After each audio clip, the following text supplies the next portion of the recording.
منظر کو ذرا نظروں میں دماغوں میں لاؤ کہ لاکھوں کا مجمع اس وقت میں تاج الاولیاء کی چوکھٹ پر دور دراز سے پہنچا ہوا ہے، اور وہ مبارک گلشن وہاں پر کھلا ہوا ہے کہ جس گلشن کو دیکھ کر آسمان والے بھی خوش ہوتے ہیں، زمین و آسمان کا مالک بھی خوش ہوتا ہے کہ وہ گلشن جو تاج الاولیاء کی چوکھٹ پر اس وقت میں کھلا ہوا ہے، مذہب کے لوگ وہاں پر نہیں ہیں بلکہ ان کے دیوانے ہیں، مختلف مذہبوں سے تعلق رکھنے والے، مختلف انسانوں کے مختلف طبقات سے تعلق رکھنے والے، سارے دوسرے اپنے اپنے علاقوں کے اعتبار سے نکل کر اپنے اپنے مذہبوں کی نسبتوں کو لے کر لیکن ایک نسبت پر جمع ہے۔ ان سارے جمع ہونے والوں کا مقصد اور نسبت تاج الاولیاء کی محبت ہے۔ ساری نسبتوں کو ایک چوکھٹ پر جو جمع کیا وہ تاج الاولیاء کی ذات ہے، اور خود اپنی زندگی میں نہیں بلکہ قیامت تک امت کو نہیں، انسانیت کو یہ پیغام دیا کہ آسمان والے رب نے ان اولیاء اکرام کو اس دنیا میں سارے انسانوں کی بھلائی کے لیے، سارے انسانوں کو دل کو سکون پہنچانے کے لیے اور سارے انسانوں کو اللہ تبارک و تعالیٰ کی طرف سے ان کے دنیا اور آخرت کی بھلائی کا راستہ بتانے کے لیے ان اولیاء کو یہ ذمہ داری عطا کرتا ہے، اور جب تک وہ زندہ رہتے ہیں ذمہ داری کو اپنی زندگی میں، اپنی زندگی کا مقصد بنا کر ہر انسان سے محبت کر کے بلا کسی تفریق مذہب و ملت کے، یا امیر و غریب کے، یا چھوٹے اور بڑے کے، یا کمتر اور اعلیٰ کے، حاکم اور محکوم کے، بغیر کسی تفریق کے ہر انسانوں کو اللہ کی رحمت اور اللہ کی محبت کا وہ پیغام دیتے ہیں۔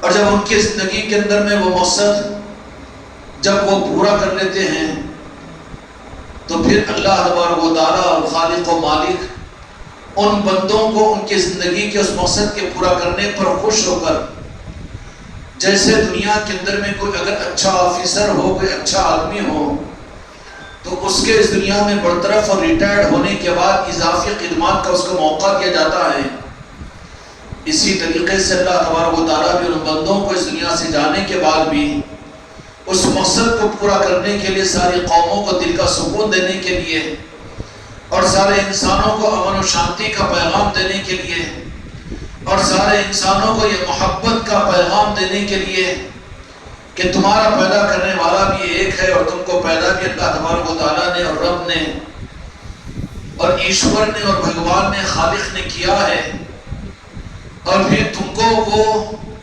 دنیا میں بھی اچھا دیکھنا چاہتا ہے اور تمہارے اس دنیا سے جانے کے بعد بھی ہمیشہ ہمیشہ کے لیے تمہارے لیے خیر خواہی چاہتا ہے۔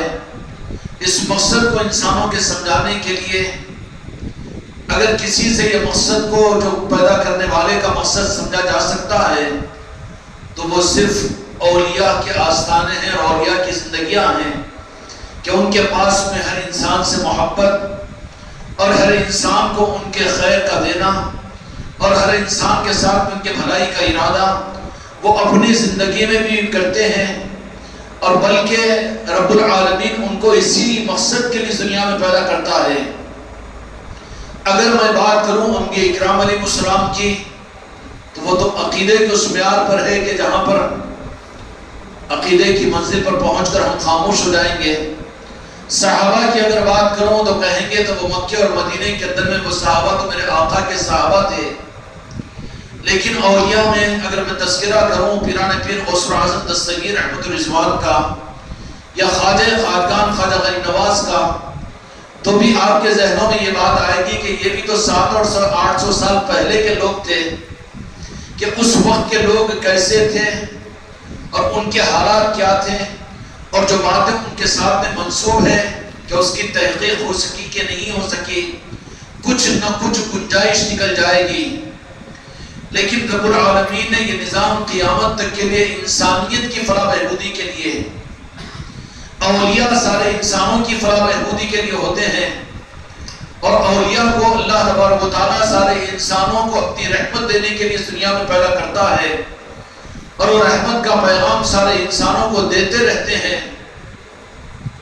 تو تو بہت قریب کی آبادی ناگپور آپ سے دور نہیں ہے، بلکہ یہ ناگپور تو کلکتہ والوں کو دور ہوگا، کنیا کماری اور کشمیر والوں کو دور ہوگا، لیکن عادل آباد والوں کو دور نہیں ہے۔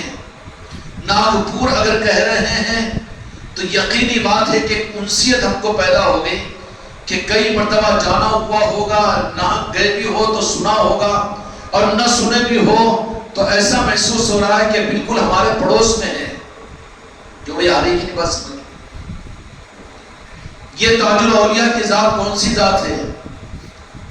یہ ظاہری طور پر بغداد سے آئے ہوئے ولی نہیں ہے، یا پھر کسی اور ملک سے آئے ہوئے ولی ہندوستان کے نہیں ہے، بلکہ پیدا بھی ہوئے ناگپور کے قریب کے علاقے کامٹی میں۔ ناگپور سے وہاں سے 28-30 کلومیٹر کے مقام ہے، مقام کامٹی، وہاں پر پیدا ہوئے، اور آپ حسنی اور حسینی سید و سادات ہیں، اور آپ کی نسبت آئمہ طریقت امام حسن عسکری رحمۃ اللہ علیہ سے جا کر ملتی ہے۔ اس اعتبار سے سیدنا امام حسین علیہ السلام کی اولاد ہے، مولا علی مشکل کشا علیہ السلام کے نور نظر ہے، سید کائنات فاطمہ الزہرا سلام اللہ علیہ کے نور نظر ہے، اور مولا علی علیہ السلام کے شہزادے ہیں، اور مدینے والوں کی آنکھوں کی ٹھنڈک ہے۔ یہ نوازش مدینے والوں کی، مولا علی کی، پنجتن پاک کی، مولا کائنات کی، مولا حسن و مولا حسین علیہ السلام کی، اپنے مقام پر بلا کر حضرت تاج الاولیاء کو تیار نہیں کیا کہ آ جاؤ تم بغداد شریف کو، یا آ جاؤ مدینہ منورہ کو، یا آ جاؤ تم ہمارے پاس میں کربلا معلیٰ کو، یا نجف اشرف کو۔ کسی کو کچھ دینا ہوتا ہے، دنیا میں دینے کے نظام ہیں، تو اگر آدمی ڈاکٹر بننا چاہتا ہے تو اس کو میڈیکل کالج جانا پڑتا ہے، کسی کو انجینئر بننا پڑتا ہے تو اس کو اپنا مقام چھوڑ کر انجینئرنگ کالج جانا پڑتا ہے۔ جو بھی ہوتا ہے کہ نہیں ہوتا، اصول تو یہی ہے کہ لینے کے لیے وہاں جائے تو آنے والوں کو وہ چیز دی جاتی ہے، لیکن ولایت کا نظام یہ نظام نوازنے کا نظام ہے، صرف مسلمانوں کو نہیں انسانوں کو نوازنے کا نظام ہے۔ اللہ تبارک و تعالیٰ اولیاء کو انسانوں کو نوازنے کے لیے دنیا میں پیدا کرتا ہے، اور نوازنے کے لیے ضروری تھا کہ لوگوں کے ذہن کے اندر یہ نہ آئے کہ بڑے اولیاء کے نام کے تذکرے ہوں، جیسے اس محرم کے مہینے کے اندر محفلیں چل رہی ہے امام حسین علیہ السلام کی، اور جو امام حسین علیہ السلام کی شہادتوں کے تذکرے اپنے گھروں میں اپنے علاقوں میں کر رہے ہیں، قابل مبارکباد اور قابل قدر ہے۔ لیکن جیسے امام حسین علیہ السلام کا تذکرہ کیا جائے گا تو فوراً ہم کو یاد آئے گا کہ کربلا، کوفہ، دمشق، ملک شام۔ اب وہاں کے معاملات کے اندر میں ہم کو وہاں پر جانے کے لیے یہ بھی ایک بڑی عصمت کی چیز ہے، لیکن اولیاء کے نظام کو ایسا چلایا کہ گئے بغیر بھی تم تک اور ہم تک پہنچا دیا اس فیضان کو اور اس دولتوں کو۔ جب دولتیں ان کی طرف سے اتنی عظیم ہوں، عرش کی دولتیں ہوں، اور ہم تک اگر پہنچا دی گئی، اور اس کے باوجود اگر ان عرشی دولتوں کی کوئی آدمی اگر ناقدری کرے تو وہ کتنا بڑا رب کی نظر میں مجرم ہو جائے گا۔ ہونا تو یہ چاہیے تھا کہ ان کی محبتوں کو لینے کے لیے ان کے ملکوں کو جائے، لیکن مدینے سے ان کے والدین حضرت تاج الاولیاء کے جد اعلیٰ منتقل ہوئے ہندوستان کو، مدراس کے علاقے میں ملازمت کو اختیار کیا فوج کے اندر میں، پھر وہاں سے ناگپور کی طرف میں ٹرانسفر ہوا ان کے والد محترم کا، اور وہاں پر کامٹی کہ جہاں پر فوج کا ایک چھاؤنی تھی وہاں پر آپ رہنے لگے، اور وہیں پر حضرت سیدنا تاج الاولیاء رحمۃ اللہ علیہ کی ولادت بھی، آپ کا تولد ہوا۔ لکھا ہے تاریخ کی کتابوں کے اندر میں کہ آپ کی والد محترمہ کو ابھی تاج الاولیاء اس دنیا میں تشریف نہیں لائے، لیکن دیکھا کہ ایک رات بشارت میں اور خواب میں کہ آسمان پر 14ویں رات کا چاند چمک رہا ہے، اور وہ چاند اتر کر حضرت تاج الاولیاء کے والد محترمہ کے گود میں پڑ گیا۔ تو اس زمانے کے بزرگوں سے جب تعبیر پوچھی گئی تو کہا کہ تمہارے گود میں آنے والا چاند وہ 14ویں کا چاند جو کسی قیامت تک کے لیے پوری دنیا کا روشن و منور کرے گا، اور وہ روشن کرنے والا جو چاند بن کر قیامت تک کے لیے روشنی دینے کے لیے ناگپور کی سرزمین کو وہ سجایا ہے، وہ سرکار تاج الاولیاء کی ذات ہے۔ آخرکار آپ کامٹی کے اندر پیدا ہوئے اور کامٹی ہی کے ایک مدرسے میں داخلہ لیا، وہی کے ماحول میں آپ نے رہا، اور چونکہ والدین کی مدراسی زبان سے زیادہ واقف تھے، اس لیے آپ کی زبان بھی زیادہ تر اپنی گفتگو جو فرمایا کرتے تھے مدراسی میں۔ جب یہاں پر کامٹی میں تشریف لائے تو کامٹی کے ماحول میں والدین کی طرف سے تو مدراسی زبان میں مافی زمین کو سمجھایا کرتے تھے، لیکن کامٹی میں جو زبان اس وقت میں چلتی تھی وہ مراٹھی زیادہ چلتی تھی۔ تو چنانچہ وہاں پر کامٹی شہر کے اندر میں آپ رہنے لگے، آپ کی تعلیم کے لیے والدین نے انتظام کیا، اور آخرکار ایک مرتبہ کامٹی کے مدرسے میں آپ معصوم بچوں کے ساتھ میں قرآن پاک کی تعلیم کے لیے تعلیم حاصل کر رہے ہیں، استاد کے سامنے ظالم ادب کو طے کیے ہوئے ہیں۔ ایک مجذوب، ایک دیوانے کامٹی کے اندر میں رہنے والے وہ عبداللہ، جو روڈوں کے اوپر سڑکوں پر گھوما کرتے تھے دیوانگی کی حالت کے اندر میں، جیسے ہی مسجد میں داخل ہوئے تو دیکھا کہ معصوم بچے ہیں، اس لیے مسجدوں میں اور خانقاہوں میں آنے والے معصوم بچوں کو معمولی اور بے عزت نہیں سمجھنا، پتہ نہیں کہ اپنے وقت کے اوپر ان میں سے کون سا پھول کیسے کھلے گا اور کیسے دنیا کو مہکائے گا، اور معصوم بچوں کو بھی مسجدوں کے اندر میں خانقاہوں کی محفلوں میں لایا کرو۔ کیوں کہ ان کی اگر صحیح تربیت ہوگی اور بزرگوں کی نظریں اور نگاہیں ان کے اوپر پڑ جائے گی تو پھر تمہارے ان معصوم پھولوں کے اندر میں ایسے مہکتے ہوئے پھول بھی وجود میں آئیں گے جو دنیا کو مہکانے کا ذریعہ بنیں گے۔ حضرت عبداللہ تشریف لائے اور لا کر کہا استاد محترم کو کہ کیا پڑھا رہے ہو؟ تو استاد نے کہا کہ میں ان کو قرآن پاک پڑھا رہا ہوں۔ تو کہا کہ ان کو کیا پڑھاؤ گے؟ یہ تو پڑھائے ہوئے آیت پہ ہیں۔ اولیاء کی پڑھائی جو ہوتی ہے ظاہری طور پر مدرسوں میں ہوتی ہے، ظاہری طور پر خانقاہوں میں ہوتی ہے، اور ظاہری طور پر کچھ اور وسائل ہوتے ہیں، لیکن حقیقت میں وہ طالب علم تو بارگاہ خداوندی کے ہوتے ہیں اور بارگاہ مصطفیٰ کے ہوتے ہیں اور دربار مولا علی کے ہوتے ہیں، پنجتن پاک کی بارگاہ کے طالب علم ہوتے ہیں۔ چنانچہ اس کے بعد میں حضرت تاج الاولیاء کو انہوں نے اپنے جیب کے اندر سے کھجور کو نکالا، آدھا کھجور کھایا، مجذوب تھے، اور آدھا کھجور کھلا کر حضرت تاج الاولیاء کے منہ میں آدھا کھجور ڈال دیا۔ اب وہ آدھا کھجور کیا تھا؟ ظاہری طور پر کھجور تھا، اس لیے اچھا ہے کہ اگر کہیں پر عظمتیں محسوس ہو تو وہاں پر اپنی آل اولاد کو لے جایا کرو، بچایا مت کرو، کیونکہ کون سا وقت ہوتا ہے کہ بچوں پر بزرگوں کی نگاہ پڑ جائے۔ بڑوں کے معاملات تو 40 سال کی عمر کے بعد میں بہت مشکل ہو جاتا ہے، کیونکہ ولایت کی قبولیت کی علامتیں 40 سال سے پہلے بہت آسان ہوتی ہے۔ 40 سال کا عمر اگر گزر جائے تو اس کے بعد میں بہت کم ولایت کی علامتیں اور ولایت کے مقامات ان کے لیے آسان ہوتے ہیں، لیکن اس سے پہلے کی عمروں کے جو بچے ہوتے ہیں ان کو کبھی کسبی ولایت بھی مل جاتی ہے، کبھی عطائی ولایت بھی مل جاتی ہے، اور کبھی نظروں کی ولایت بھی مل جاتی ہے کبھی کسی کو۔ اس لیے اپنے معصوم بچوں کو خانقاہوں کی مجلسوں میں لایا کرو، اولیاء کے آستانوں پر لے جایا کرو، تاج الاولیاء کی بارگاہ میں لے جا کر حاضری دلایا کرو، اور راجن شاہ ولی کی بارگاہ میں انہیں بھی لے جایا کرو۔ یہ نہیں کہ ہم ہی بڑے جاتے ہیں، بچے کیوں جانا؟ ارے تم تو بڑے بگڑے ہوئے ہو، تمہارے عقیدے خراب ہے، تم تو غرض کے لیے جاتے ہو، تم تو نیاز اور منت اور مراد کے لیے جاتے ہو، لیکن معصوم بچوں کی کوئی غرض نہیں ہوتی، وہ تو اولیاء کی محبت میں جائیں گے۔ اچھا تمہارے معصوم بچے، تمہاری اولادیں، تمہاری بیٹیاں، تمہاری ناتی، تمہاری پوتی اور تمہارے خاندان کے معصوم بچے ان اولیاء کی چوکھٹوں پر جائیں گے، ان کی کوئی غرض نہیں۔ یہ 40 سال کے بعد والا عمر والا تو یہ دیکھے گا کہ کتنے بار گیا تو کتنا فائدہ ہوا، اب کی بار جاؤ تو کیا ملے گا، اور میں جا رہا ہوں تو کچھ ملنا چاہیے، کچھ کام بننا چاہیے، یہ تو بگڑا ہوا بن کر جاتا ہے۔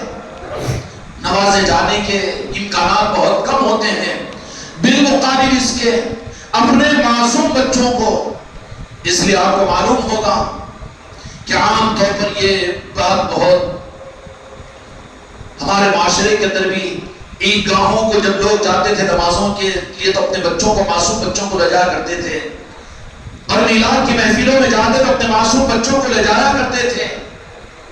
اب تو یہ بازاروں کو لے جاتے ہیں، اگر ولیموں کے فنکشن ہالوں کو بچوں کو لے جاتے وہاں پر نہیں چھوڑتے، لیکن جہاں پر روحانیت کی نوازشیں ان کے بچوں کے اوپر ہو سکتی ہے، ہم تو رہے گا جیسے کہ ویسے، لیکن اپنے معصوم بچوں کو اگر ان محفلوں کے اندر میں لاؤ، اولیاء کی چوکھٹے پر لے جاؤ، غریب نواز کی چوکھٹ پر لے کے جاؤ، تو پھر ان بزرگوں کی طرف سے ان کی نظر پڑے گی تمہارے بچوں کے اوپر، اور ان بزرگوں کی نظر اگر پڑ جائے بچوں پر تو تمہاری نسلوں میں اگر ان بچوں کو اولیاء کی نگاہ سے اگر ولایت کا مقام مل جائے تو قیامت کے میدان میں کہا جائے گا کہ اے تو ولی کا دادا ہے، ولی کا باپ ہے، ولی کا پردادا ہے۔ یہ معمولی سعادت ہوگی۔ اس لیے اپنے بچوں کو محروم نہ کریں، بالخصوص جہاں پر نوازشوں کا اہتمام ہو، ایسی محفلیں ہوں، اور بزرگوں کے آستانوں میں جانا ہو، یا میلاد کی محفلوں میں جانا ہو، یا پھر ایسے کوئی مقدس مقامات کے اوپر جانا ہو، تو اپنے معصوم بچوں کو ضرور ساتھ میں لے کر جانا، کہ ان کی معصومیت کی وجہ سے ان کے اوپر اولیاء کی نگاہیں پڑ جاتی ہے۔ اور جو معصوم بچے اولیاء کے آستانوں پر یا خانقاہوں پر یا بزرگوں کے پاس میں آتے اور جاتے رہتے ہیں، آپ اپنے خاندان کے بچوں کو دیکھ لو کہ جو معصوم بچے خانقاہوں میں آنے والے ہیں یا بزرگوں کے پاس میں آنے اور جانے والے ہیں، اور بچوں کے مقابلے پر ان کے اخلاق، ان کے کردار، ان کا عشق رسول اور اہل بیت سے محبت، مولا علی سے محبت اور پنجتن پاک سے محبت، اولیاء سے محبت، آپ خود جاہل ہو کر بھی محسوس کر لو گے کہ ان بچوں کی بات ہی کچھ عجب آپ کو نظر آئے گی۔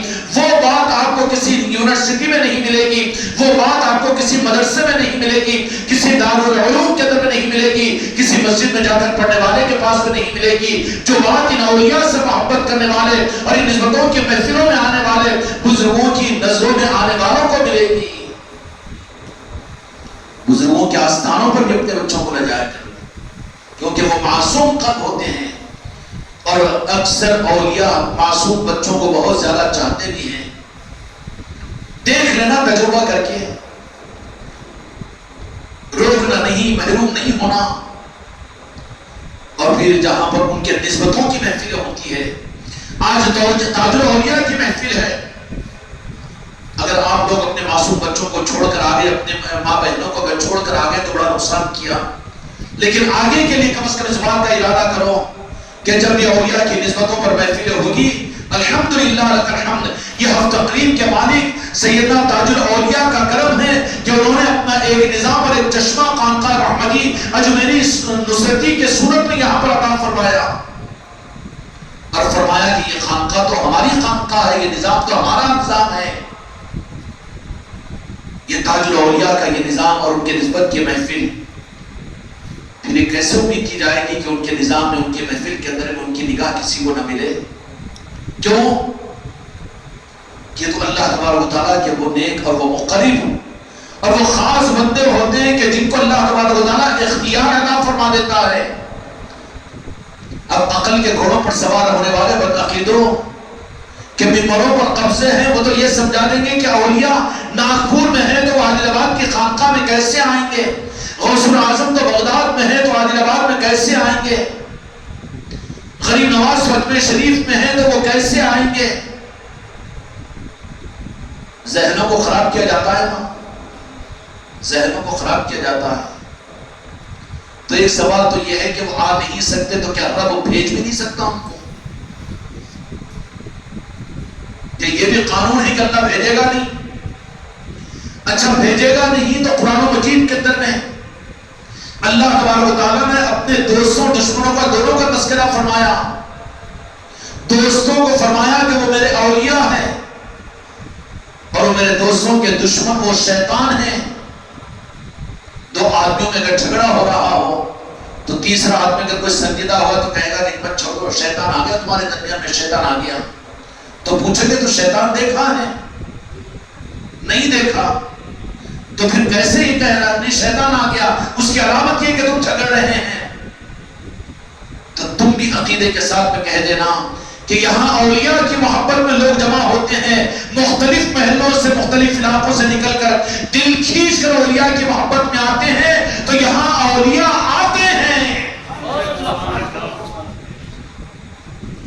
شیطان جب خدا اپنے دشمن کو یہ اختیار دیتا ہے اور تم کہتے ہو کہ شیطان ہر جگہ آ سکتا ہے، اور یہ مولانا کہتے ہیں کہ مسجد کی صف میں آتا ہے، کہتے کہ نہیں کہتے ہیں، دل میں آتا ہے، مسجد کے صف کے دو مصلیوں کے بیچ میں آتا ہے، دو آدمی جھگڑ رہے ہو تو آتا ہے شیطان، دکھتا نہیں مان کیوں رہا ہے پھر؟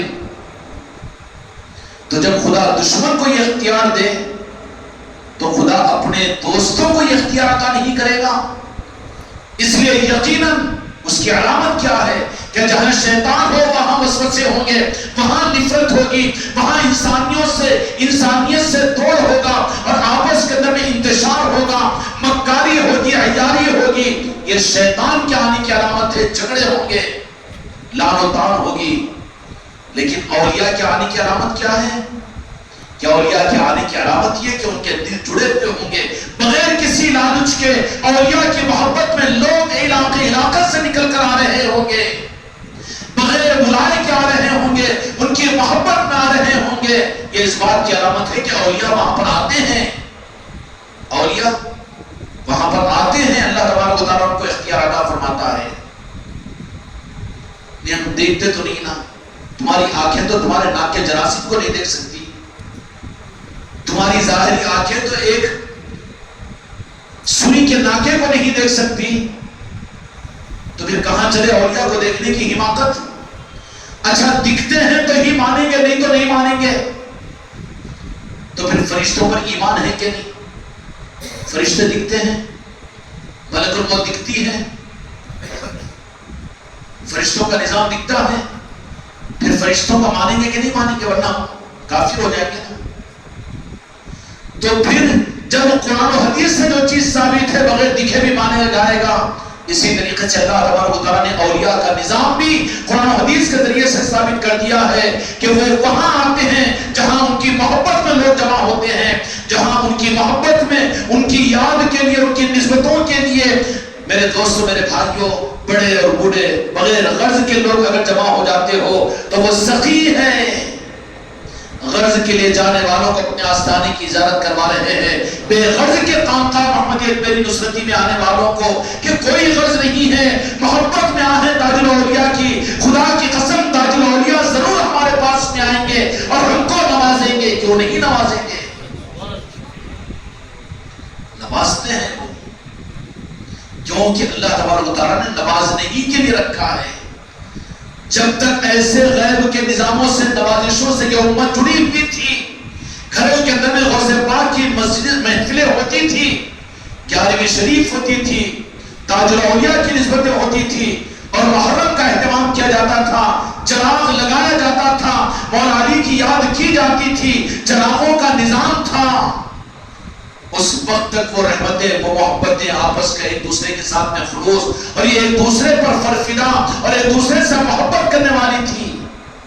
لیکن جب سے یہ محبت والا نظام امت سے چھڑا دیا گیا، یہ انسانیت کو اپنے سے قریب کیا کرے گی؟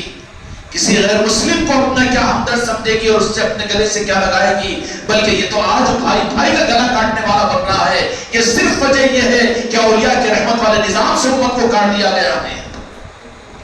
جب تک امت میں اولیاء کے رحمت والا نظام تھا، یہ سارے انسانوں کو آج سے 40-50 سال پہلے نفرتیں تھیں، وہ قوم کا، وہ مذہب کا، وہ برادری کا نہیں تھا نا۔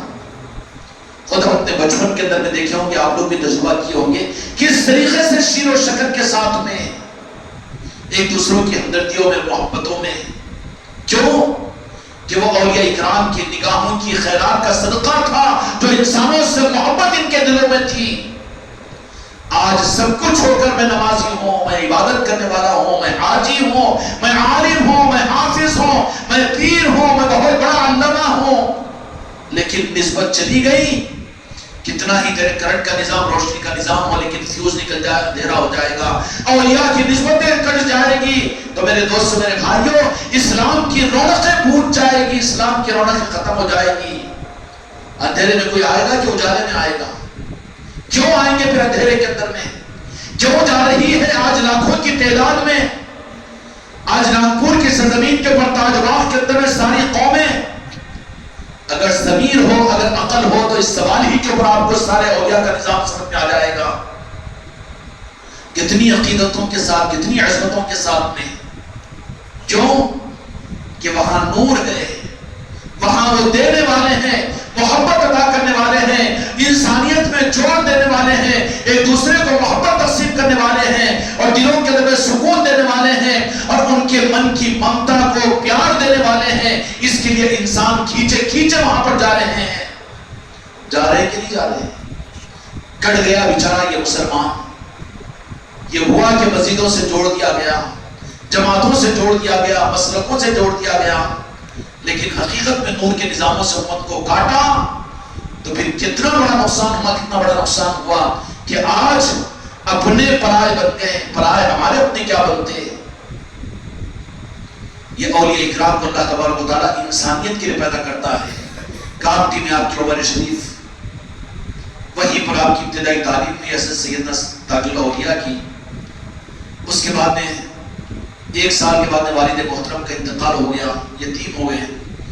والدہ کے زیر سرپرستی تھے، والدہ بیچاری بوڑھی بیوہ، اور آپ کے ماموں تھے، ماموں کے زیر سرپرستی کامٹی کے اندر میں رہ کر کچھ تعلیم حاصل کی.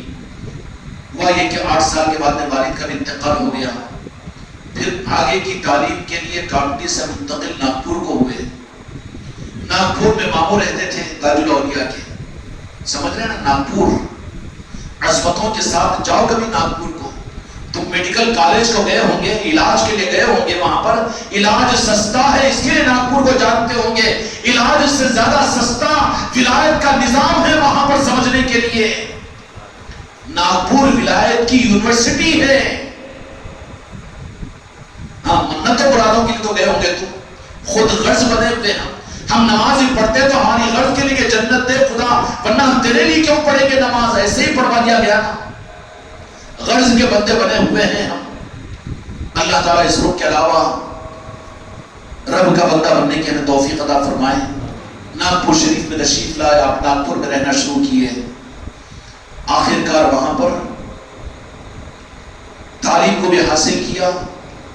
لیکن وہ چونکہ حضرت عبداللہ شاہ صاحب نے آپ کو ولایت کا وہ بیج اندر میں داخل فرما چکے تھے کھجور کی صورت میں، لیکن دل کے اندر بھی بے چینی رہتی کہ نہیں، اپنی منزل اور اپنا مقصد یہ نہیں ہے، بلکہ اللہ نے اپنی زندگی اور اپنے اغراض کے لیے، اپنی جنت کے لیے ہم کو پیدا نہیں کیا. ہم کو تو خلق کے لیے پیدا کیا ہے کہ میری ذات سے انسانوں کو کیا فائدہ پہنچ جائے اور انسانوں کو کیسا بھلا ہو جائے. اس دیوانگی میں جب آگے بڑھے تو اسکول میں جب داخل کیا گیا تو اس اسکول کے قریب میں ایک بزرگ کا وہاں پر آستانہ تھا سلسلہ چشتیہ کا. وہاں پر سلسلہ قادریہ کے بزرگ کا آستانہ تھا. اسکول میں پڑھتے زیادہ وقت جا کر اس بزرگ کے آستانے پر بیٹھ جاتے ہیں.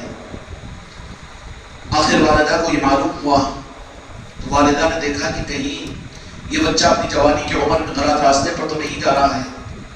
تحقیق کرتے ہوئے جب پہنچے تو رات کے اندھیروں میں دیکھ کر بہت خوش ہوئی کہ حضرت تاج الاولیاء اس بزرگ کے آستانے پر بیٹھے ہوئے ہیں، مناجات کرتے ہیں. سوال تو ان کا سنے میں آتا ہے لیکن جواب ادھر سے جو آتا ہے ان کو سنے نہیں آتا، لیکن تاج الاولیاء کو سنے آتا ہے. جہاں پر سوال و جواب ہو وہاں دل بھی تو لگے گا نا. اس لیے خانقاہوں میں، محفلوں کے اندر میں دل کو موافق کر کے آؤ تو دل لگے گا. یہاں پر یہاں تو سب کچھ چلے لیکن دل اگر غافل ہو تو بے چینی ہوگی. یہاں پر دل نہیں لگنے کی وجہ یہ ہے کہ ون سائیڈ ہے، ہم ایک ہاتھ سے تالی نہیں بجتی. اور جن کو یہاں کی مناسبت کے ساتھ میں قلب بھی اگر تیار ہو جائے تو پھر یہاں پر جتنا وقت ہو اتنا بھی کم لگے گا، دل بھی لگے گا، ذوق بھی لگے گا، شوق بھی پیدا ہوگا. اور پھر جب خود آئے گا نہیں، یہاں سے اٹھنے سے پہلے ارادہ کرے گا کہ دوسری مجلس کا اعلان ہو تو اس مجلس سے میں نہیں بلکہ میں اپنے دوست احباب کے ساتھ میں پھر دوسری مجلس میں آؤں، کیونکہ ذوق مل چکا ہے، لگ چکا ہے. چنانچہ حضرت تاج الاولیاء اس طریقے سے اپنی پڑھائی کو پورا کیا. لیکن خاندانی طور پر فوجی تھے آپ کے والد بھی، سپاہی کا مہارت تھی ان کو. تو چنانچہ آپ کے ماموں نے کہا کہ کچھ قصبے معاش کے لیے ملازمت اختیار کرو.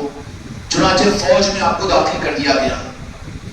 فوج کی ملازمت کے اندر میں کرتے رہے، لیکن دل نہیں لگتا تھا۔ اپنی ملازمت کے زمانے میں سے بھی وقت جیسے ہی مل جاتا ڈیوٹی بڑا، اس کے بعد میں پھر ایسے ڈیوٹی پھر وہ بزرگ کے آستانے پر چلے جاتے اور وہیں پر بیٹھ جاتے ہیں اور وہیں پر اپنے گھنٹوں گزارتے رہتے ہیں۔ آخرکار زندگی کے حالات اور رخ کچھ اور ہوتے چلے گئے۔ ملازمت کے زمانے کے اندر تاج الاولیاء کے سامنے ویسے حالات آئے کہ لوگوں نے تنگ کرنا شروع کیا کہ یہ ڈیوٹی بھی برابر نہیں کرتے، بلکہ جب دیکھو آستانے کے اوپر نظر آتے ہیں تو ان کے واقعات میں یہ بات لکھی ہوئی ہے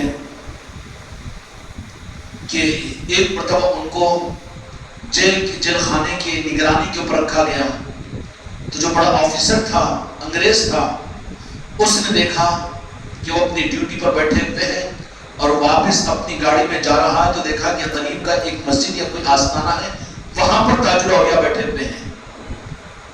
تو میں تو دیکھ کر آیا ہوں یہ کون ہے، پریشان ہو گیا، رات کے 2-2:30 بج رہے تھے، فوراً آیا ہوں، پھر دیکھا آنکھوں کو مل کر کہ میں غلط تو نہیں دیکھ رہا ہوں، خواب تو نہیں دیکھ رہا ہوں، وہ اپنی ڈیوٹی پر بیٹھے ہوئے ہیں۔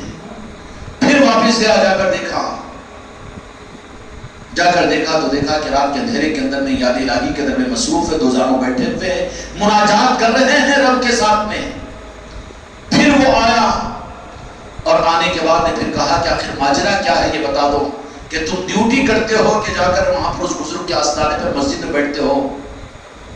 تو کہا کہ بابا ڈیوٹی تو ڈیوٹی کرتا ہی ہوں، لیکن ایک ڈیوٹی نہیں 2 ڈیوٹیاں کرتا ہوں۔ تو وہ پریشان ہو گیا کہ 2 ڈیوٹی ایک آدمی کیسے کرے؟ آج بھی تو اولیاء کی اگر کرامتوں کو بیان کرے تو اس کو تو ہضم ہی نہیں ہوگا نا، کہانی اور قصے تو ہضم ہوں گے۔ اگر اس کے سامنے کہہ دو کہ حضرت مولانا آپ کے سیل کے اندر میں آپ یہ نمبر مارو تو امریکہ سے بات ہو سکتی ہے، انکار نہیں کرے گا۔ یہودیت اور عیسائیت پر اتنا یقین نہیں کہ مان لے گا، لیکن اولیاء سنتے ہیں اور اللہ تبارک و تعالیٰ کے ذریعے سے وہ کروا دیتے ہیں۔ یہ کیسا ہو سکتا ہے؟ اولیاء کا شک کر دیتا ہے، یہ اس لیے کہ متشکی ہے، یہ متشکی ہے، یہ شک کرنے والا ہے۔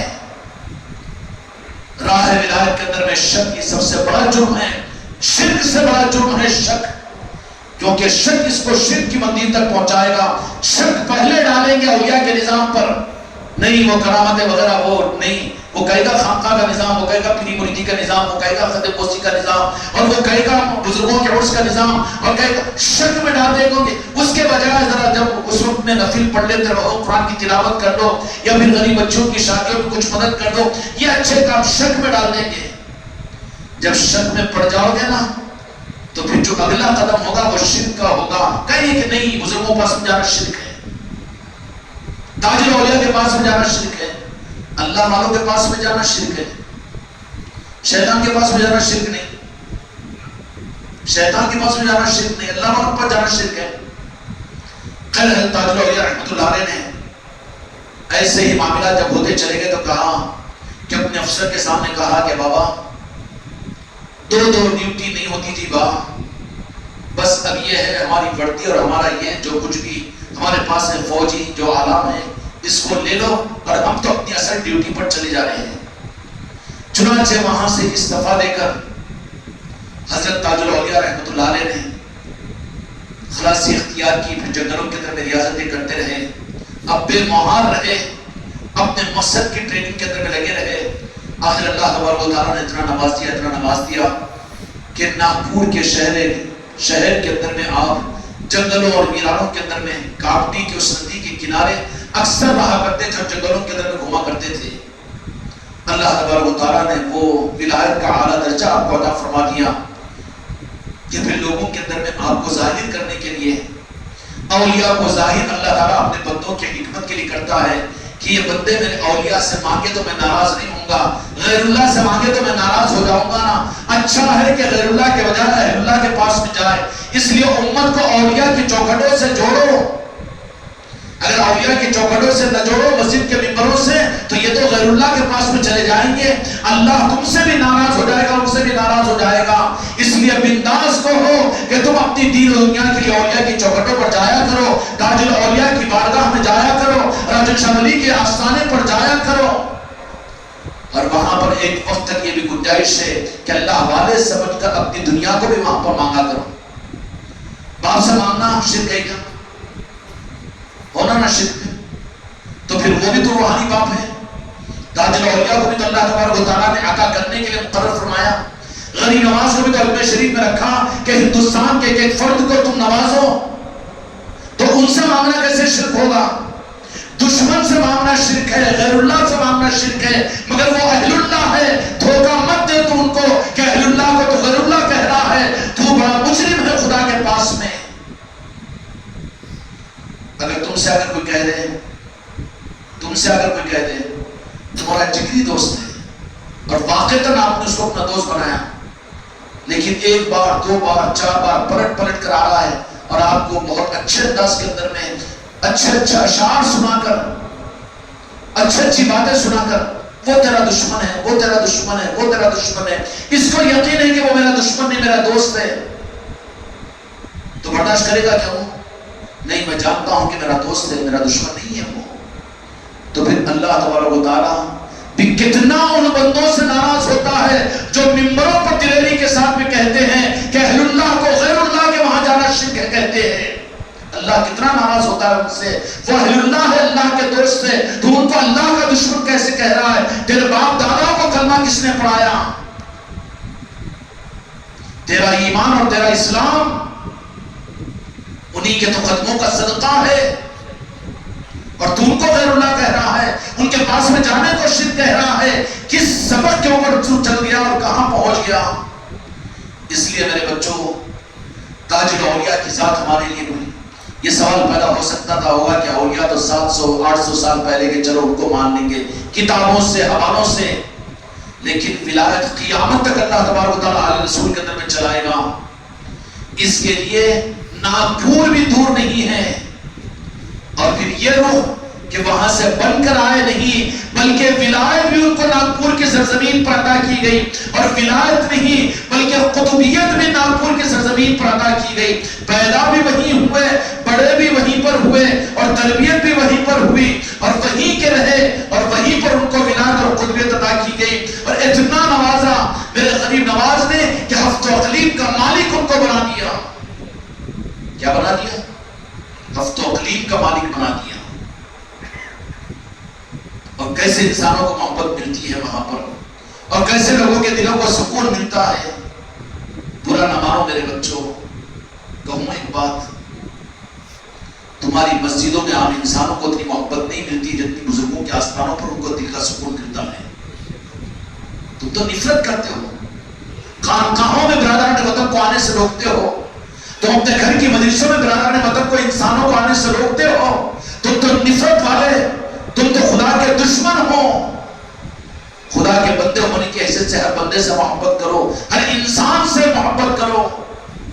تمہارے دلوں میں جگہ نہیں ہے نا، تمہاری مسجدوں میں ان کو محبت نہیں ملتی، دل کو سکون نہیں ملتا کیا؟ لیکن وہی بزرگوں کے آستانوں پر چلے جاتے ہیں تو ان کو دل کو سکون بھی ملتا ہے، محبت بھی ملتی ہے۔ اس لیے انسانوں کو بھیجو اولیاء کے پاس میں، تاج الاولیاء کے پاس میں۔ ہفت اقلیم کی بادشاہت عطا کر دی گئی، اور کیسے ہفت اقلیم کی بادشاہت؟ سوال پیدا ہوتا ہے، شاید خانقاہ والے کچھ دو کو چار لگا کے بول رہے ہوں گے، ان کی کرامتوں کو بیان کر نہیں، اندھے اور بے وقوف تو نہیں ہو تم، کچھ نہ کچھ تو عقل تم کو ہے۔ ہفت اقلیم کی بادشاہت تاج الاولیاء کی کس طرح تھے، تم کو سمجھنے کے لیے تم کو نرسری کا بچہ سمجھ کر میں سمجھانا چاہتا ہوں۔ ہفت اقلیم کا مطلب یہ کہ قیامت تک کی بادشاہت میرے تاج الاولیاء کو عطا کی گئی ہے۔ وہ نوازنے والے ہیں، جن کو چاہے اپنا بنا لے، اور جن کو چاہے جو کچھ عطا فرما دے۔ آپ کا معاملہ عجیب رہا زندگی کے اندر میں، ظاہری طور پر مجذوبانہ زندگی تھی، مجذوبانہ زندگی، دیوانگی کی حالت میں، لوگ قریب آنے کو بھی ڈرتے ہیں، لیکن دنیا کا مجبور آدمی تو دیوانوں سے بھی تو نہیں ڈرتا نہ تھی، دشمنوں سے بھی دوستی کر لیتا ہے۔ تاج الاولیاء کے بارگاہ کے اندر میں پہنچ جاتے، لوگوں کو فیض مل جاتا، فیضیاب ہوتے چلے جاتے۔ یہی سلسلہ چلتا گیا تو اتنے مشہور ہوئے، زیادہ دن نہیں، علاقہ بھی ناگپور کا اور ہمارے علیٰ کے قریب بھی، اور زمانہ بھی آپ کا 102 سال، آج 102 عرس سے ناگپور شریف میں چل رہا ہے، اور جس محفل کو ہم یہاں پر سجا رہے ہیں، حضرت تاج الاولیاء کا اس دنیا سے پردہ ہو کر صرف 102 سال ہوئے، اور یہ عرس کی محفل خانقاہ والے کیوں کر رہے ہیں؟ کیوں کر رہے ہیں؟ اس لیے کہ ان کو مردہ نہیں سمجھتے، وہ زندہ ہیں، اللہ نے انہیں زندہ رکھا ہے۔ زندوں کو زندے یاد کرتے ہیں، مردوں کو مردے بھول جاتے ہیں، مردوں کو مردے بھول جاتے ہیں۔ تاج الاولیاء کی زندگی کا جب آخری سال آیا تو لوگ آپ کے پاس میں آپ کو کبھی لباس وغیرہ بھی لا کر دیتے، خواہش کرتے کہ آپ زیب تن فرما لیں، لیکن آپ کی مظلومانہ حالت رہتی دیوانگی کی کہ لوگوں میں دیوانہ بن کر اپنے رب کے سامنے سے وہ مانوس ہوتے ہیں کہ لوگوں کی نظروں میں وہ پڑھتے نہیں ہیں۔ تو جب آپ کی زندگی کا آخری سال آیا تو کہا کہ لاؤ جی لاؤ، آج تو سواری کو بھی تیار کرو۔ ناگپور کے اطراف اکناف کے اندر میں کالے اور ایسے اور قے کا بڑا مرض تھا، اور ایک ایک گھر میں 2 2 3 3 آدمی مر رہے تھے، سارے دواخانے فیل ہو چکے تھے۔ سارے لوگ آ کر تاج الاولیاء کی بارگاہ میں عرض کیا کہ آپ ہی تو کچھ انتظام کیجیے، اس لیے اپنے مصیبت کے اوقات میں اولیاء کی چوکھٹوں پر جایا کرو، خدا کی رحمت وہاں پر ملتی ہے تمہیں۔ یہ کوئی فارمولا نہیں ہے کہ نہیں جانا، نہیں جانا کہنے والے صحیح لوگ نہیں ہیں، تم کو تو وہاں پہنچائیں گے جہاں پر جانے کے بعد میں جہنم کا دروازہ نظر آئے گا سامنے۔ تاج الاولیاء کے پاس میں آئے، کہا کہ سرکار پورے ناگپور کے اندر میں لوگ خالی ہو رہے ہیں، کالے کا مرض ہے، علاج اور سارے ڈاکٹر بالکل ہاتھ چھوڑ چکے ہیں، ٹیک چکے ہیں۔ تو کہا کہ اچھا ڈاکٹر ہاتھ چھوڑ چکے ہیں، پریشان ہے انسانیت، مسلمان نہیں انسانیت پریشان ہے۔ انسانیت کے لیے ہوتے ہیں اولیاء کرام، وہ ہوتے ہیں انسانیت کے لیے، اس لیے سارے انسان سارے مذہب والے ان سے محبت کرتے ہیں۔ ہم بن گئے مسلمان والے تو مسلمان خود نفرت کر رہے ہیں، آپس میں مسجدیں بٹی ہوئی ہے، یہ ان کی مسجد وہ ان کی مسجد وہ ان کی، تو اللہ رسول کی اور اسلام کی مسجد کہاں ہے کیا؟ نہیں ہے نا۔ تاج الاولیاء نے کہا کہ فکر کی ضرورت نہیں ہے، ٹھیک ہے لاؤ جی۔ بگی تیار کی گئی، اور بگی کیوں تیار نہیں ہوتی کہ ناگپور کا جو بادشاہ تھا وہ مسلمان نہیں تھا، کوئی سنی اور کوئی مسلمان، کوئی تبلیغی، کوئی خانقاہ والا نہیں تھا، بلکہ وہ مرہٹا برادری کا وہ فرد تھا جو عقل والا تھا۔ بابا صاحب کی، بابا تاج الاولیاء کی پوری زندگی اس نے خدمت کی، اپنا مکان دے دیا، شکردرہ جو اس کا محل تھا اس کے اندر میں بابا صاحب کو تاج الاولیاء بلا کر قیام کروا اور کہا کہ آپ میرے ہی مکان میں رہے، اور آپ کے قدم اور آپ کے چرنوں کو پوچھتا ہوا میں رہوں گا، اور میری نسلیں آپ کی خدمت کرتی رہے گی۔ تاج الاولیاء کے پاس بھی چونکہ مسلمان اور انسان میں کوئی فرق نہیں ہوتا، کہا کہ ٹھیک ہے تو اتنی محبت کا اظہار کرتا ہے تو ہم تیرے پاس میں رہیں گے۔ چنانچہ وہاں پر اس محل کے اندر میں آپ نے قیام کیا۔ جب محرم کی 25 تاریخ آئی اور ناگپور والے بیماری کی وجہ سے پریشان ہوئے تو کہا کہ چلو کہ آج ہم بیماری کو بھی بھگا دیں گے۔ کہا کہ وہ نئے کپڑے بھی لاؤ، نئی بگی بھی لاؤ، ہمارے لیے چادر بھی لاؤ، اور یہ بھی لاؤ۔ یہ تاج الاولیاء ہفت و اقلیم کے مالک وہ ولی ہے جو ہمارے علم کے مطابق کہ جنہوں نے خود ہر اولیاء کا عرس ان کے دنیا سے پردہ ہونے کے اوپر ہوتا ہے، لیکن میرے سرکار تاج الاولیاء وہ ہے کہ جنہوں نے اپنی حیات میں خود اپنا عرس کا اہتمام کیا۔ کہا کہ لاؤ جی ہمارے لیے ہمارے کپڑے بھی لاؤ، اور خود غسل فرمایا اور خود کپڑے زیب تن فرمائے اور خود اپنے لیے چادر کو رکھا اور کہا کہ بگی پر سوار ہو کر کہو کہ چلو پورے ناگپور کی گلیوں کے اندر میں چلو، تاج الاولیاء کی بگی چل رہی ہے۔ لوگوں نے لکھا کہ ہم نے دیکھا کہ بلا اور مصیبتیں جدھر سے تاج الاولیاء کی بگی چلتی جاتی۔ عرس کھیل و تماشا نہیں ہوتا، عرس اولیاء کا ہوتا ہے تو بستیوں کی نحوستیں ختم ہوتی ہے۔ عرس ہوتا ہے اولیاء اکرام کے سندل اگر جاتے ہیں اولیاء کے پاس میں تو وہاں پر نورانیت کے تحفے پہنچتے ہیں۔ اب تو یہ کہے گا کہ یہ سندل کیا ہے، یہ چادر کیا ہے، کیوں وہ چادر اس کو لا کے اڑاؤ انہیں خوش ہوگا، ماں کیوں اڑاتے ہیں ان کے گلے میں ڈالو انہیں خوش ہوگا۔ تیرے گلے میں تیرے پیٹ میں کیا بس ہوگا؟ حکومتیں بس نہیں کر سک رہی ہے تجھے، چندے بس نہیں کر سک رہے ہیں، مدرسے بس نہیں کر سک رہے ہیں، مسجدوں کی رسیدیں تجھے بس نہیں ہو رہی ہے۔ اب اس کو بھی چھوڑنے کو تیار نہیں، کہتا ہے کہ وہ کیوں کرتے ہیں، وہاں چادرہ کیوں پیش کرتے، وہاں پھولا کیوں، اور وہاں پر نیاز کیوں، اور وہاں پر کیوں یہ عرس کیوں کرتے، وہ ریٹیں کیوں لگاتے، تیرے پیٹ میں درد کیوں، یہ تو سب کچھ کر رہا ہے تو یہ بھی بس نہیں ہو رہا تجھے۔ جن علاقوں کے اندر میں اولیاء کے آستانے ہیں وہاں پر عرس ہوتا ہے، وہاں سندل جاتے ہیں، تو وہ اصل میں گلیوں کی شہروں کی نوستیں اور بربادیاں ختم ہوتی ہیں اس کی وجہ سے۔ نتیجہ یہ نکلا کہ تاج الاولیاء نے خود فرمایا کہ چلو آج ہم اس بیماری کو دور کریں گے، بگا دیں گے۔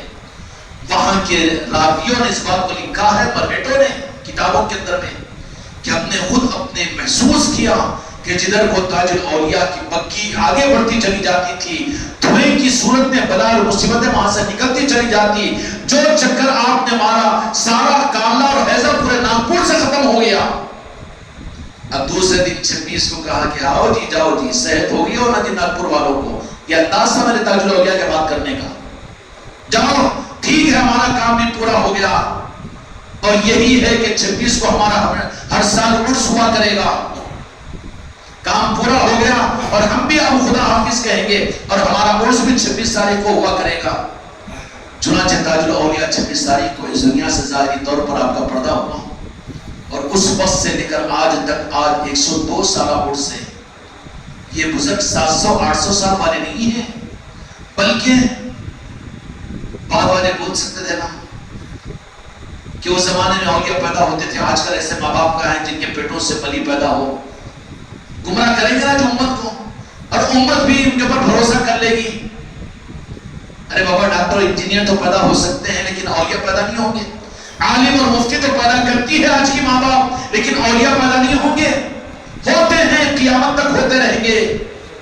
اگر تم چاہتے اپنے خاندانوں کے اندر بھی تو ان بچوں کو اولیاء کی چوکھٹوں سے جوڑو، پیدا ہو جائے تو ان کے بالوں کو وہاں پر نکالا کرو، اور ان بچوں کو معصومیت کی حالت میں ان کی چوکھٹوں پر لے جا کر ڈال کر دعا کیا کرو کہ سرکار راجن شبری آپ کی بارگاہ میں اپنی اولاد کو آپ کے حوالے کرتے ہیں، آپ اس کے تقدیر کو چمکائیے اور اس کو اپنی خیرات عطا کیجئے۔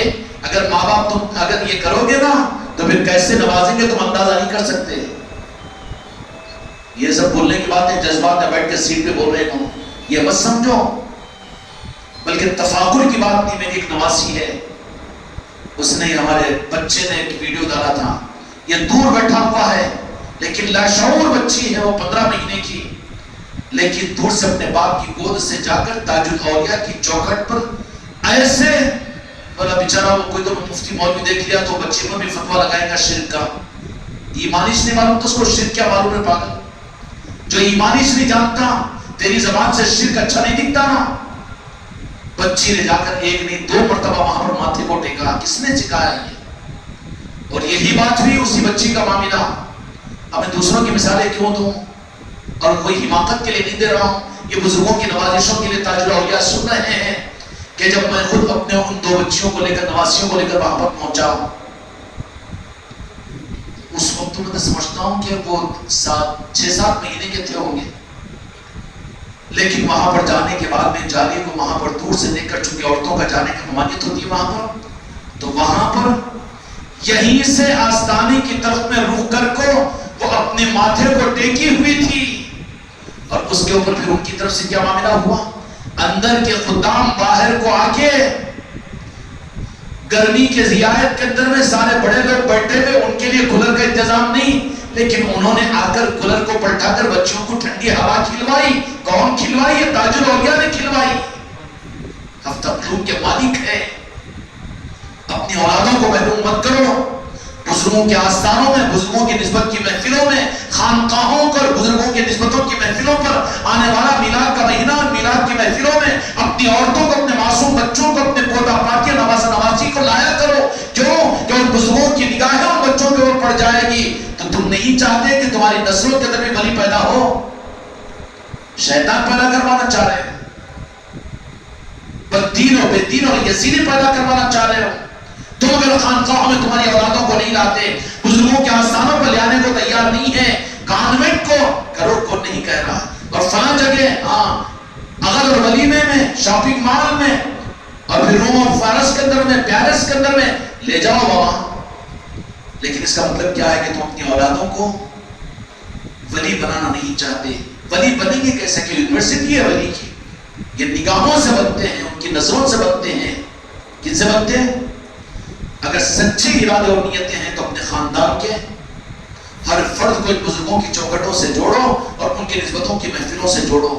وہ ہفت تقلیم کے مالک، آخری بات اس کر کے اپنی بات کو ختم کرتا ہوں کہ کیسے ہیں ہفت تقلیم کے مالک. آپ نے دیکھا ہوگا 7-8 سال پہلے جو ناگپور شریف کو گئے تھے، تاج الاولیاء کا آستانہ، اس وقت بھی اس کی شان الگ تھی، لیکن ہفت تقلیم کے مالک. اب انہیں پڑوسی تو بولے گا نا، کچھ بھی بول دیتے تاج الاولیاء کے بارے میں، کیسے ہفت تقلیم کے مالک ہے. ہم نے اشتہار پر لکھا تو بہت سے کو چبا، کیسے ہفت تقلیم کے مالک ہے وہ. یہ بتا رہے ہیں، سن کان کھول کر، کانوں پر سے پردے کو ہٹا. ہفت تقلیم کے مالک کا مطلب یہ کہ ان کو اختیار ہوتا ہے اپنے آستانے کی تعمیر کے لیے. ایک بی جے پی کے ایم پی سے 98 کروڑ کا کام لیا ہے تاج الورا نے. دیکھتے رہے گے مسلمان. یہ ہفت تقلیم کے مالک وہ چاہے جس سے جو کام لے لے. ہم نے پوچھا سرکار بہت اچھا بنا، تو تاج الاولیاء نے فرمایا کیوں نہیں بنے گا، ہماری مرضی کے مطابق ہم نے بنوایا ہے، ہماری مرضی کے مطابق ہم نے بنوایا ہے. جا کر دیکھو تو تعجب کریں گے. وائٹ ہاؤس اتنا اچھا نظر نہیں آئے گا آپ کو، پارلیمنٹ اتنی اچھی نظر نہیں آئے گی، لیکن وہاں کی نورانیت کہ صبح کا منظر الگ ہے، دوپہر کا منظر الگ ہے، عصر کے بعد کا منظر الگ ہے، مغرب کے بعد کا منظر الگ ہے، عشاء کی نماز کے بعد کا منظر الگ ہے، رات کے 2:30 بجے کا منظر الگ ہے. کون سا ہے وہ ہفت تقلیم کے مالک کا وہ آستانہ ہے جو ہمارے اقربات کے قریب ہے. اس لیے میرے بچوں ان بزرگوں کے نظاموں سے، ان کی نظروں سے اپنی اولادوں کو، اپنے خاندانوں کو محروم نہ کرو، بلکہ کوشش کرو کہ ان بزرگوں کو ان کی نسبتوں کی محفلوں میں لے جایا کرو. موقع مل جائے تو ان کی چوکھٹوں پر لے جایا کرو. ہم یہ نہیں کہتے کہ خدا سمجھ کر. کون ہے جو خدا سمجھ کر؟ خامخواہ کے الزام ہے نا، بےہودوں کا ہی ہے. خدا سمجھ کر کون جائے گا اولیاء کے پاس؟ ولی کہہ رہا ہے تو اس کا مطلب یہ کہ وہ اللہ کے دوست ہے، دوست کہہ کر جا رہا ہے. تو کہہ رہا ہے کہ اللہ سمجھ کر جا رہا، پاگل پن ہے تیرا تو. اس لیے میرے دوستوں، ان اولیاء کی نسبتوں کی محفلوں کے اندر خود بھی جاؤ، ان کی چوکھٹوں میں جہاں موقع ملے وہاں جایا کرو، کیونکہ وہاں سے جانے والوں سے ان کو نظر ملتی ہے، ان کے اوپر ان کی توجہات ہوتی ہے. جب تم ان سے اپنے رشتوں کو، نسبتوں کو جوڑ لو تو پھر وہ ایسے سعادت اور ایسے سخی ہے کہ وہ تمہارے برے وقت پر کام نہیں آئیں گے. ایسی بات نہیں ہے، بلکہ جب نازک وقت ہوگا، جب تمہارا دنیا ساتھ چھوڑ دے گی، تمہاری قوم تمہارا ساتھ چھوڑ دے گی اور تمہارے رشتہ دار تمہارا ساتھ چھوڑ دیں گے، اس وقت میں تمہارا ہاتھ پکڑنے والے خدا کی قسم اہل بیت آل رسول ہوں گے. اپنا انتظام خود کرو. تمہاری قبر میں وہ ساتھ آئیں گے، میدان محشر میں تمہیں ساتھ رکھیں گے. کرو گے نا انشاءاللہ؟ یہ ہے میرے سرکار تاج الاولیاء. اس لیے ان کی محبتوں کے اندر ان کے آستانے پر جانا بھی ہے. آج آپ حضرات مہمان بن کر ان کی محبت میں آئے ہیں. بڑی خوشی ہوئی کہ آپ حضرات، میں نہیں کہتا ہوں کہ آپ لوگ آئے یا ہم نے بلایا یا خانقاہ والوں نے بلایا. خدا کی قسم عقیدے کے ساتھ میں کہتا ہوں کہ تاج الاولیاء نے آپ کو یہاں پر بلایا، کیونکہ ہمارے خود بعض مرید وہ ہوں گے جن کو معلوم ہے لیکن وہ نہیں آ سکے. لیکن تم دور و دراز علاقے سے بھی آئے نہیں ہیں. کرم کیا تاج الاولیاء نے کہ کچھ نہ کچھ تاج الاولیاء کی نظر تمہارے اوپر ہے کہ جس کی وجہ سے تم کو پہنچا دیا کہ چلو میرے دیوانوں، میری مجلس ہو رہی ہے. بہت قابل مبارکباد. اس نسبت کو سنبھال کر رکھنا، چاہے جان چلی جائے لیکن اولیاء کی نسبتوں کو اپنی زندگی میں نہیں چھوڑنا. اللہ تعالیٰ یہ دولت تم کو ہم کو نصیب فرمائے. کیوں بیٹا سنبھالو گے نا انشاءاللہ. ان محفلوں کی بھی قدر کرو. محفلیں جو ہوتی ہے اس کے اندر بھی شریک ہویا کرو، اپنے بچوں کے ساتھ میں شریک ہویا کرو. ان کے اوپر بھی نگاہ کرم ہوگی، ان کے اوپر بھی نگاہ کرم ہوگی. نگاہ کرم کا مطلب یہ ہے کہ جب نگاہ کرم ہو جاتی ہے تو مانگنا نہیں پڑتا. پھر ان کو جن پر نگاہ کرم نہیں ہوتی وہ تو مانگتے ہیں تو وعدہ کرتے ہیں. نگاہ کرم کا مطلب یہ ہوگا کہ مانگنے کی ضرورت نہیں پڑے گی. تمہارے بچے پر نگاہ کرم ہوتی نا جی، تو بچے کو مانگنا پڑتا ہے کیا؟ بھکاری کو مانگنا پڑتا ہے. اگر ان اولیاء کی نگاہ کرم ہو جائے گی، اگر وہ تمہیں اپنا بنا لو گے تو پھر تم کو مانگنا نہیں پڑے گا، بلکہ مانگنے سے پہلے تمہارے دل کو مطمئن کر کے وہ تمہاری مدد کر دیں گے. اور اولیاء کی مدد اللہ ہی کی مدد ہے. اللہ یہ نہیں کرے گا کہ خود راس اتر رہا ہے اور یہ ہو رہا ہے. نہیں، یہ نظام ہی نہیں ہے. بواسطے اولیاء کے، بواسطے ماں باپ کے اولاد کو پیدا کرتا ہے، ایسے ہی اپنی کائنات میں اولیاء کے ذریعے سے کائنات کے نظام کو خدا چلاتا ہے۔ خوش قسمتی یہ ہے کہ اللہ تعالیٰ نے وہ نسبت تم کو مجھ کو عطا فرمائی۔ اللہ تعالیٰ تمہارا اور ہمارے آنے کو بھی قبول فرمائے۔ میرے بچوں، اس محفل کے اندر میں آنا بھی مبارک ہو۔ نیت یہ کرو کہ ابھی تک ناگپور بہت سی مرتبہ گئے تھے ہوں گے، لیکن اس محبت، اس عظمت کے ساتھ میں کہ کیسے توفیق کے مالک ہے وہ، ان کی محبت میں ٹرین میں بیٹھ کر جاؤ کہ بس میں بیٹھ کر جاؤ، لیکن صرف ان کی محبت کے لیے ایک سفر تو ضرور کرو۔ کریں گے نا انشاءاللہ؟ ان کے در پر حاضری دو۔ اور خوش قسمتی یہ ہے کہ انشاءاللہ نومبر کے مہینے میں اس خانقاہ محمدی اجمیری نصرتی کا قافلہ اجمیر شریف کو غریب نواز کی چوکھٹ پر بھی جا رہا ہے۔ آتے رہو، خانقاہ کے نظام میں جڑتے رہو، یہ خیرات ملتی رہے گی۔ یہ خانقاہ کا نظام کوئی مسلک و جماعت کا نظام نہیں ہے، بلکہ یہ نظام تو اولیاء کی محبتوں کو ایک ایک امت اور ایک ایک انسان کی تک دینے کا نظام ہے۔ اللہ تعالیٰ یہ خیرات ہم کو عطا فرمائے۔ یہ تاج الاولیاء کے آستانے کی چادر ہے جو مہینوں استعمال ہوئی ہے۔ تبرکن آپ حضرات اس کی زیارت بھی کر لیں۔